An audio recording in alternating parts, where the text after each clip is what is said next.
François Bon, Marathon Lovecraft 1925. On arrive au 13 février. 13 février, on choisit dans nos petits carnets, on est en 2025, donc on va choisir au hasard celui de 1925. Howard Phillips Lovecraft vit à New York, Brooklyn, au 169 Clinton Street. Il s'est installé là le 31 décembre. Il va y rester en célibataire parce que Sonia, son épouse, travaille à Cincinnati. Il va y rester jusqu'au 6 janvier 1926, date du retour à Providence, et puis cet éclatement avec l'écriture de toutes les grandes œuvres, pas si longtemps puisqu'il meurt à 46 ans en 1937. Ce sera tout sur une dizaine d'années, mais cette année c'est donc une année charnière et une année de très grande socialisation, d'expérience directe de la grande ville. Comment on ferait autrement quand on est là, immergé? Et puis une période qui commence pour lui, vous savez que la perte de son père à 5-6 ans, la perte du grand-père maternel, le grand-père Phillips, quand il a 11 ans, une période où il est totalement déscolarisé, probablement dépressive, mais grâce à l'appui de ses deux oncles, Gamwell et Clark, maintenant, donc d'où cette proximité avec ses deux tantes, Lillian Clark et Annie Gamwell, veuves toutes les deux, l'appui d'un ami de la famille, Winslow Upton, qui est astronome responsable du Ladd's Laboratory, l'observatoire de l'université Brown à Providence, et qui lui mettra en quelque sorte le pied à l'étrier, puisque Howard commencera à rédiger des chroniques astronomiques dans le journal de Providence, ce qu'il y a à observer ce soir, et puis de là s'intégrant dans ce mouvement extrêmement important aux US des journalistes amateurs avec des publications dans chaque grande ville. Lui va prendre en charge la Boston et la région. Il deviendra éditeur de l'édition de Boston. Il s'y rend une fois par semaine, et là commenceront ces échanges épistolaires avec Maurice Moe à Appleton dans le Wisconsin, ou Alfred Galpin, élève du dit Moe mais qui lui est à Cleveland, et via Cleveland avec Samuel Loveman, et à New York avec Sonia Afikin Green, une jeune femme dont la mère a émigré d'Odessa, une culture juive. On est vraiment dans le parallèle aussi avec le grand-père de Bob Dylan. Vous connaissez Bob Dylan?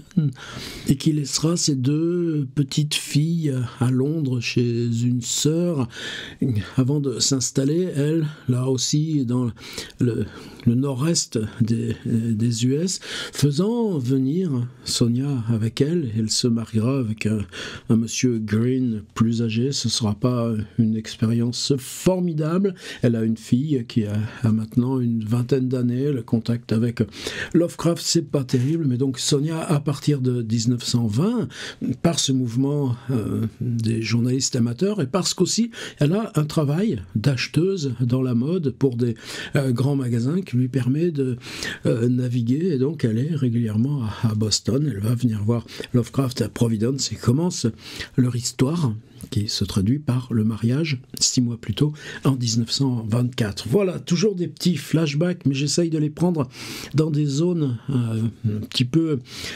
différentes pour resituer un peu ce qui se passe et l'intérêt de ce carnet 1925.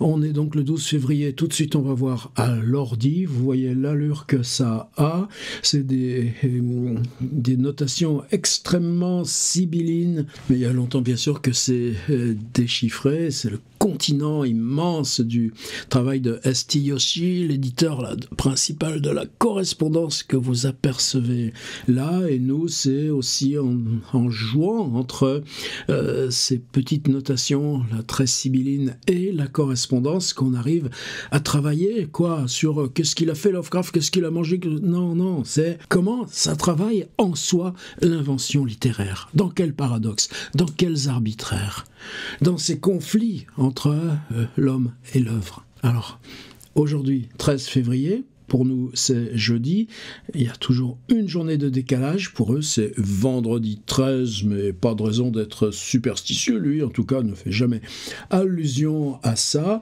On a 4 lignes, comme hier, ça commence par wrote, SH, c'est-à-dire il écrit à Sonia Afikin, il a toujours un jeu là d'initiales dans ce petit calepin. Est-ce que chaque jour il envoie une lettre en racontant ce qui s'est passé? Probable. Est-ce que simplement il a rédigé la lettre sur 2 jours en racontant plus de choses, ce qu'il a fait là les 5-6 derniers jours? Peut-être. C'est que avec Sonia ensuite c'est le divorce, une relation qui va continuer non pas en s'étiolant mais en 1927 il y a encore est-ce que Sonia peut s'installer à Providence et trouver du travail? Oui, elle le veut. Mais les 2 tantes, non, on n'a jamais vu une épouse dans la famille Phillips Lovecraft travailler, être salariée.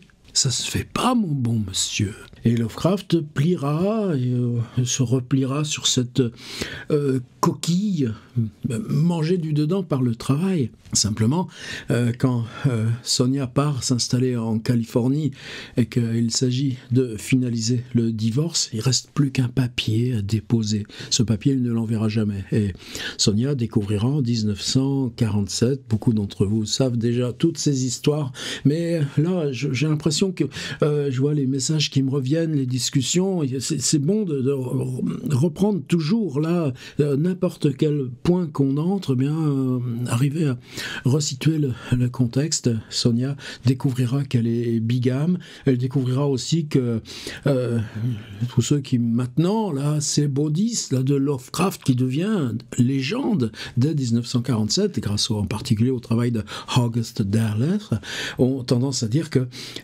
le séjour à New York, mais surtout le mariage, ont été l'échec le plus préjudiciable à Lovecraft. D'où ce texte extrêmement important, c'est pas très long, il est sur mon site, bien sûr, il y a je l'ai traduit, The Private Life of H.P. Lovecraft, par Sonia, qui s'appelle maintenant Sonia Davis. Là encore, une incursion dans Lovecraft au jour le jour, qui est évidemment un outil formidable. Alors, il fait quoi, Lovecraft, le vendredi 13 février 1925? Eh bien, donc, cette lettre à Sonia, est-ce que c'est la suite de la lettre de la veille ou pas? Ça, on ne le saura pas, puisque justement, dans cette douleur du divorce, elle ne garde pas, puis la Seconde Guerre mondiale et tout ça, quand même, elle ne garde pas les kilos de lettres qu'elle doit avoir de son ex-mari. Kierkegaard, en haut, la veille, on avait Saukirk, alors Kirk, George Kirk, on a, lui, les lettres qu'il envoie, je vais en reparler aujourd'hui, à sa fiancée Lucille, qui est restée à Cleveland. Kirk, c'est un garçon qui s'est installé à New York parce qu'il veut monter sa librairie d'occasion, d'où le fait que les deux soient extrêmement complices, passent leur temps à arpenter, essayer de faire des affaires, constituer pour George Kirk le stock qu'il empile dans son petit studio et qui va lui servir à monter sa boutique. Tout ça, on va le vivre ensemble. Donc on est au 169 Clinton Street, on va découvrir justement par George Kirk qu'il y a 25 studios là dans cet immeuble, et Kirk s'est installé dans le studio qui est juste au-dessus de celui de Lovecraft, d'où cette vie un petit peu en commun qui s'élabore. Alors qu'est-ce qu'on fait? Ah bah tiens, tout va bien, on va changer un peu, on s'en va, mais on va aller déjeuner à un Spanish Restaurant. Alors celui-ci, est-ce que c'est espagnol, est-ce que c'est plutôt mexicain? Souvent, en tout cas à Providence, il y a un super resto mexicain dans le vieux downtown. Là, pas d'autres traces, puisque parfois on peut s'appuyer sur les lettres à Liliane ou Hani, et d'autres fois non. Là, pendant un mois, on va faire sans les lettres. Hop là, on saute ça, comme on peut, mais bon, on les retrouvera sur la route. On s'en va chez Loveman. Alors, Loveman, on en a déjà parlé bien souvent, écrivain, mais qui est à cheval dans deux bandes, celle donc avec Lovecraft et Kirk, mais aussi Kirk qui a édité à Cleveland la correspondance de Loveman avec Ambrose Bierce, le grand patron pour eux, figure tutélaire. Et waouh, l'œuvre de Bierce, moi, je la porte aussi là dans le cœur. Et Kirk a édité aussi, fait imprimer, diffuser des poèmes de Loveman. Mais Loveman est aussi très proche de Hart Crane, un autre gars de Cleveland.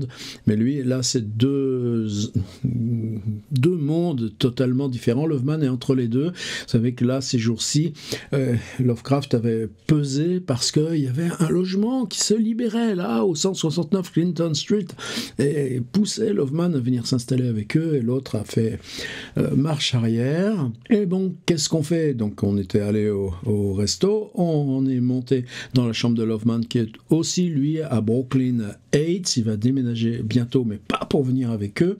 Eh ben, on va avoir ce mot.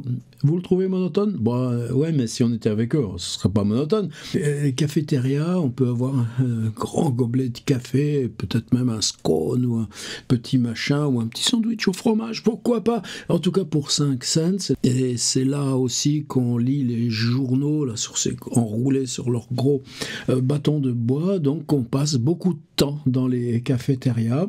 Quand il remonte, alors il aide George Kirk on texte.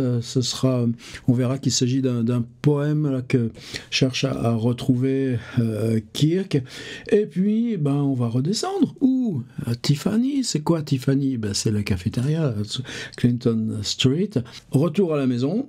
Et bed. Il s'allonge sur son canapé, cale ses grandes jambes et il n'a pas dû s'endormir de bonne heure puisque le lendemain ce sera grasse mat. Donc pour nous c'est pas grand chose se mettre sous la dent, mais chaque fois on peut en profiter pour nourrir la fresque. Alors nourrir la fresque, voilà mon petit PDF, 2 pages de ces articles de journaux. On va en profiter pour aller voir le New York Times de plus près et là dans cette page d'ouverture, eh bien, j'ai repris une lettre de Kirk qui est du 11 février. C'est-à-dire, on est le jour même où son ami Lucille la reçoit à Cleveland. Et c'est une sorte de, pas de confession, mais comment je vais? C'est question d'appréciation. Tu vois, Lucie, c'est comme ça. Des fois, c'est joyeux. D'autres fois, ça ne l'est pas. Parfois, j'arrive pas à dormir, d'autres fois incapable de partir marcher, d'autres fois encore incapable même de m'allonger, mais jamais capable de m'asseoir. En général, pas possible de rester éveillé. Je n'arrive jamais à manger, même s'il m'arrive souvent de trop manger jusqu'à être malade. S'il n'y avait pas ces problèmes, je me porterais bien, je te l'assure. Si tu es de retour à Cleveland, je pense que c'est le cas, ne t'occupe pas de ce vieux poème Esther Stew. Howard en a retrouvé une copie qu'il a envoyée à sa tante. Je suis dans cet immeuble de 25 logements. Je m'y sens bien.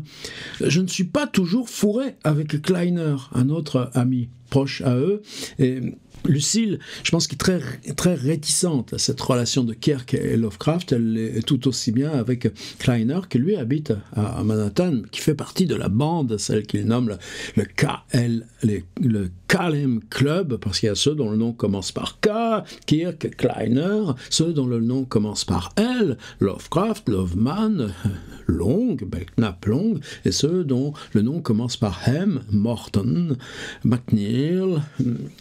Bien que Kleiner vienne ici de temps en temps, ou le contraire, moi qui vais chez lui, et la preuve est là, il est venu samedi soir, et il a passé la nuit de dimanche à lundi chez moi, vous savez, et Kirk, lui, comme son canapé était occupé, il est descendu là en bas chez Lovecraft, et Lovecraft, il est resté assis à sa table toute la nuit, ça tombait bien, il avait un poème à écrire.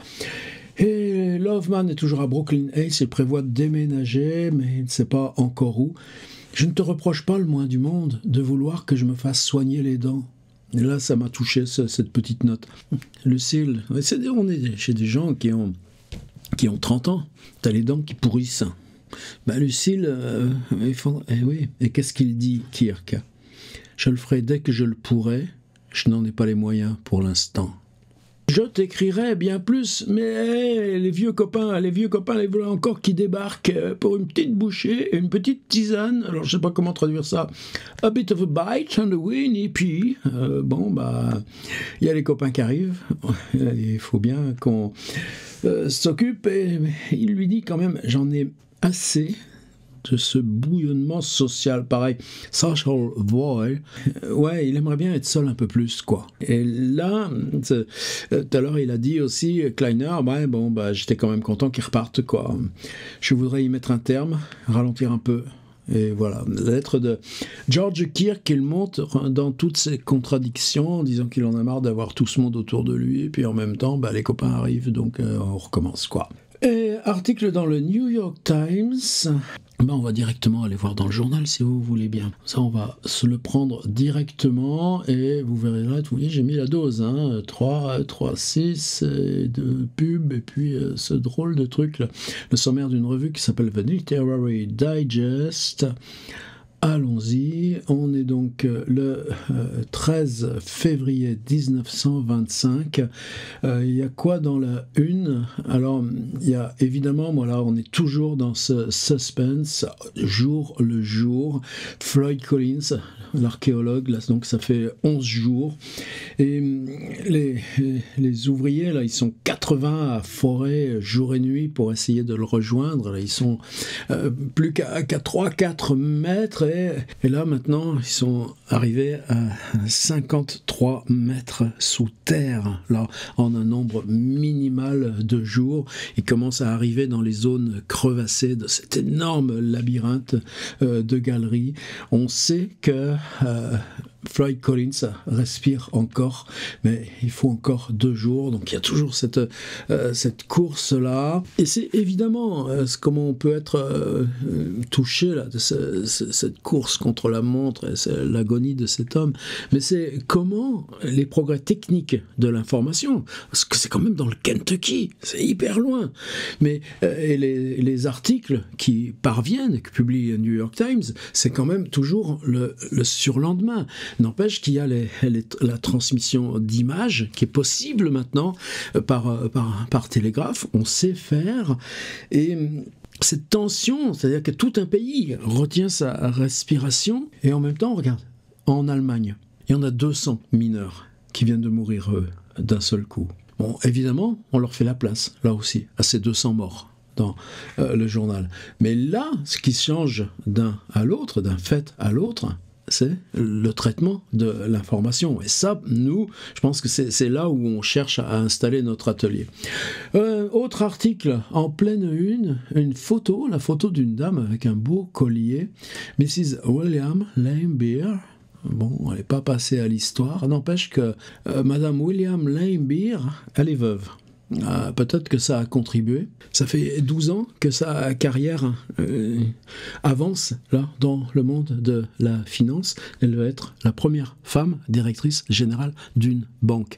Et ça, oui, tout d'un coup, là, vous voyez ces petits symptômes qui apparaissent, prenons-les au sérieux. Pour une fois, j'ai pas été regarder là, les tout petits articles en bas là, de la première page, qui sont souvent ceux qui sont le plus souvent dans mes petites traductions, chaque jour, une traduction d'un de ces articles. Ça, on fera 365 au bout de l'année, donc on fabrique une fresque. Hier, c'était, vous savez, la fête nationale en l'honneur du jour de naissance d'Abraham Lincoln. Il y a un résumé de toutes les interventions, tous les débats, many topics discussed in Lincoln Day addresses. C'est un moment aussi de sorte de convergence démocratique. Je ne savais pas ça, mais en tout cas en 1925, c'est extrêmement présent. Et là, il y a cet article, c'est celui que j'ai traduit.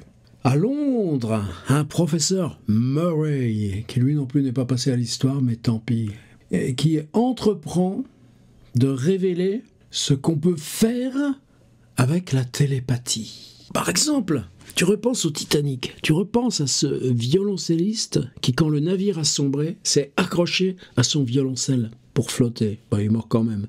Mais tout d'un coup, tu te concentres là, sur l'homme qui s'accroche à son violoncelle dans l'eau à 4 degrés, et puis tu arrives. Alors évidemment, on n'est plus dans l'époque, c'est Balzac, lui, on a toujours ces expériences là de communication à distance, de médium, il se pensait lui-même médium, mais là, on est dans une période de telle mutation technologique, avec la radio, l'électricité, le téléphone et tout ça, que reprendre le dossier de la télépathie, dans le contexte de ce progrès technique, pourquoi pas? Alors vous verrez ma traduction dans le petit PDF. Et puisque maintenant vous êtes habitués, c'est que là, il y a le commentaire là de ces quelques lignes, et puis ici, donc, j'ai la traduction de cet article, un par jour.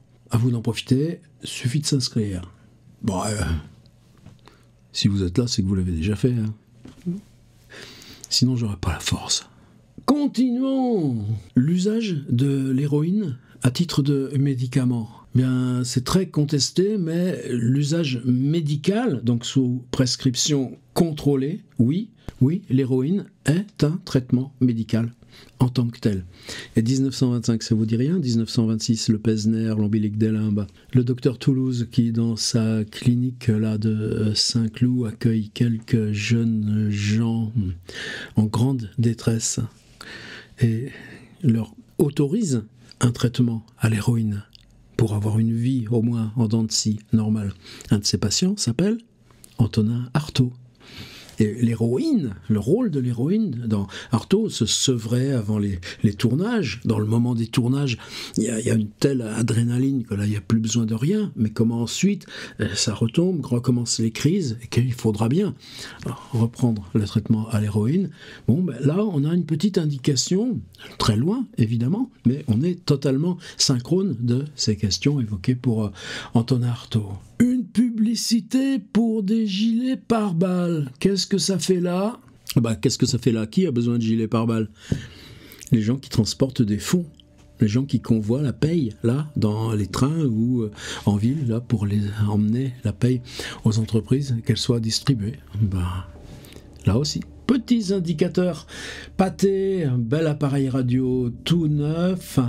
Cette publicité, je vous l'ai mise à disposition, d'une part parce qu'on voit ici là un article dans ce Literary Digest sur pourquoi dans la société d'aujourd'hui on continue que sur les pierres tombales le nom du mari est écrit plus gros que le nom de l'épouse.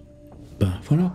Maintenant, il y a tous les autres articles du sommaire.